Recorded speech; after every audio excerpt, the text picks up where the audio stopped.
Hi, I'm going to give a little introductory walkthrough on the Roborock app and hopefully show you how you can get most out of your vacuum. I'm going to assume that you've already set up the vacuum, connected to the Wi-Fi, and have at least one or two maps that have been created from a previous cleaning.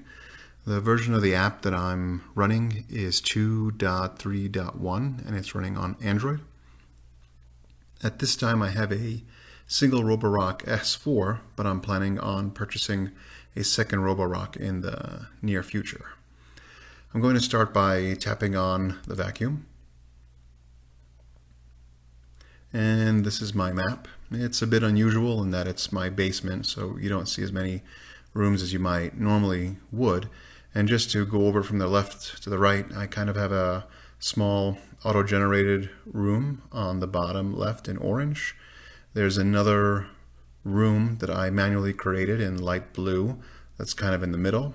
And there's the aqua, which is the originally generated space, and then another small room that I created on the right that's in yellow. And I created these rooms to aid in scheduling and specific areas for cleaning.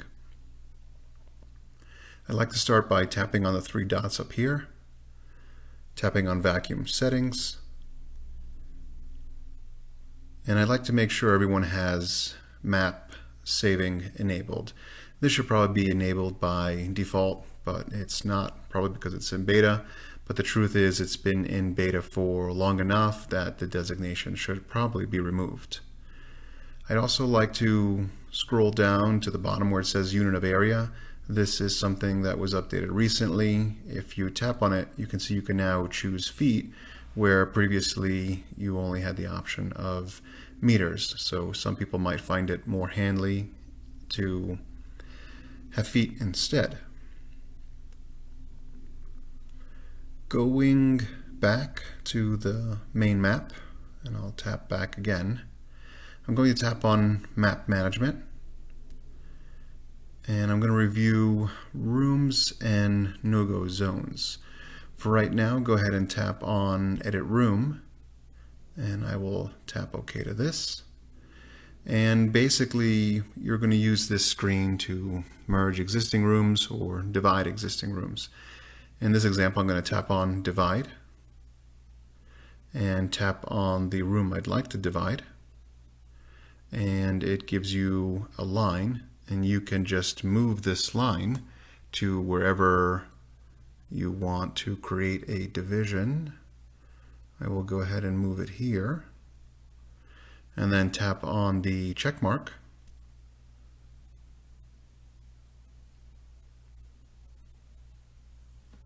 And that's all there is to it. Now I've created another room in yellow. If I don't want that room, I can tap on Merge, tap on the two adjacent rooms, and then tap the check mark.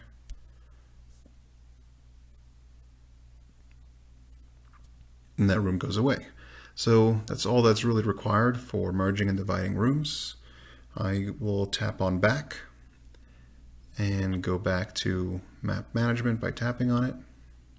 And I will tap on No-Go Zone.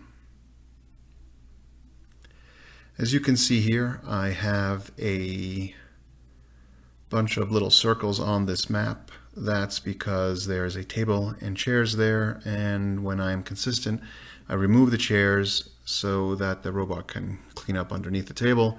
Sometimes I don't, and those chairs have really weird legs, and on occasion it trips up the robot.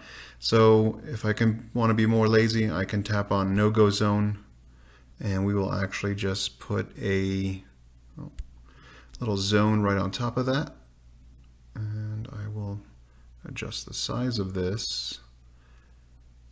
And that's pretty much all you need to do to keep the robot out of that area. But because this is an example, I'm going to tap the X to remove it. And I will give you an example of a visible wall. Previously, we created a divided room, and in the very same capacity, when you tap on a visible wall, it gives you a line, and you can move this line around to create a wall, and where I before had a room, I can actually create a little wall now to prevent the robot from going to the upper left area in that space. But once again, since this is an example, I actually want that area cleaned. I'm going to go ahead and tap on this X to get rid of that wall. And then I will tap on back. And I will not save this because this is just an example. And that's it for that. Another thing that I'd like to touch upon that's massively helpful is scheduling. If I tap on the three dots and then tap on timer, and I don't like their word choice here, I would call this schedules probably instead of timer. But if you tap on timer, you can see I have three different schedules here. And the first one starts at 6:30 in the morning.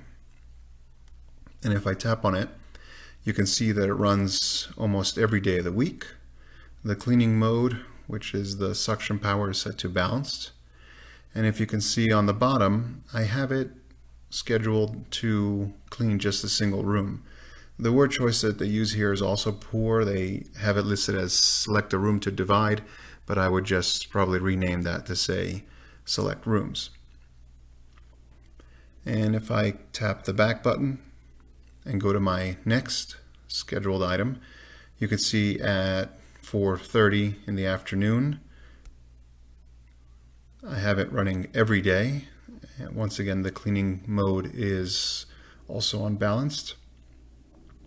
And I have it cleaning that same room a second time. Yes, I do like that area to be particularly clean. And lastly, I have my final timer, which runs at night. It only runs one day a week. Cleaning mode is also balanced, and if you can see, I actually have three rooms selected below. So it'll go ahead and clean all those rooms.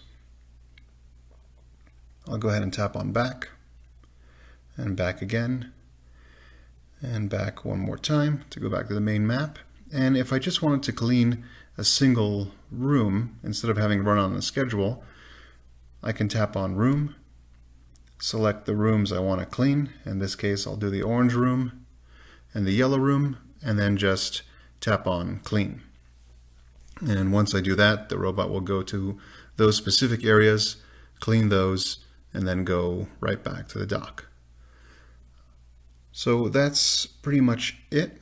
To go over some simple introductions to help you get the most out of the Roborock app. I hope this was helpful for those that might be a bit intimidated by technology. If there's enough interest here, I'll continue to do more of these, maybe making new videos each time to highlight some changes that Roborock makes in the app. Thank you for watching, and helpful constructive criticism is appreciated. Thank you.